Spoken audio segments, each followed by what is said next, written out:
James had not been out to push coaches or freight cars in the yard for several days. He was feeling miserable. Oh, dear. I wonder how long I shall have to stay in the shed. Will anyone ever see my red coat again? Why did I go so fast that I made a hole in one of my coaches that had to be mended with, of all things, a passenger's bootlace? At last, Sir Topham Hatt arrived. I know you're sorry, James, and I know, too, that you want to be a useful engine. People are laughing at my railway, and I do not like that at all. I will try hard to do my best, said James. That's a good engine. There's nothing like determination. I want you to pull some freight cars for me. James was delighted and puffed away.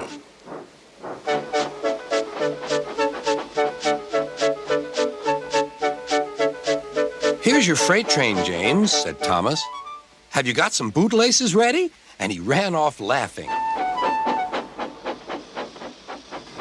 Oh, no, said the freight cars. We want a proper engine, not a red monster.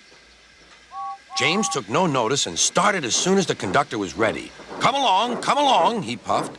We won't, screamed the freight cars. But James didn't care, and he pulled the screeching cars sternly out of the station.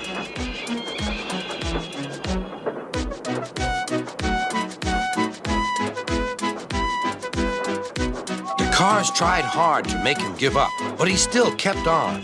Sometimes their brakes would slip on, and sometimes their axles would run hot, and each time the trouble had to be put right. And each time James would start again, determined not to let them beat him. Give up, you can't pull us, you can't, called the cars. I can and I will, puffed James. And slowly but surely he pulled them along the line. At last they saw Gordon's Hill. Look out for trouble, James, warned his driver. We'll go fast and get them up before they know it. Don't let them stop you. So James went faster. Soon they were halfway up. I'm doing it, he panted. Will the top never come? Then, with a sudden jerk, it all came easier. I've done it! Hooray! It's easy now! But his driver shut off steam. They've done it again! We've left our tail behind, look! The last cars were running backwards down the hill. The coupling had snapped. But the conductor stopped the cars and got out to warn approaching engines.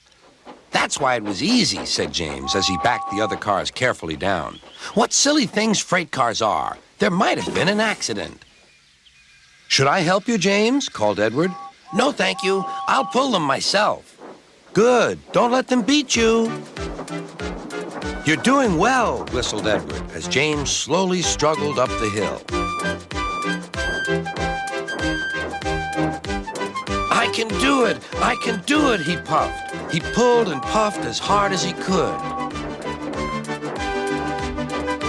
I've done it, he panted.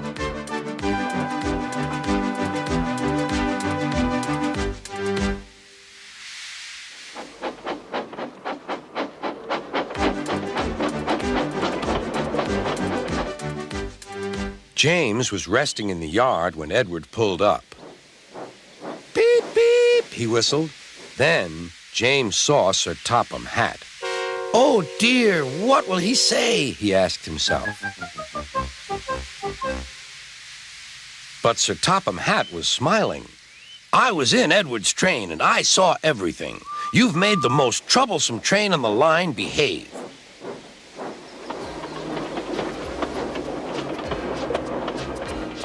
After that performance, you deserve to keep your red coat.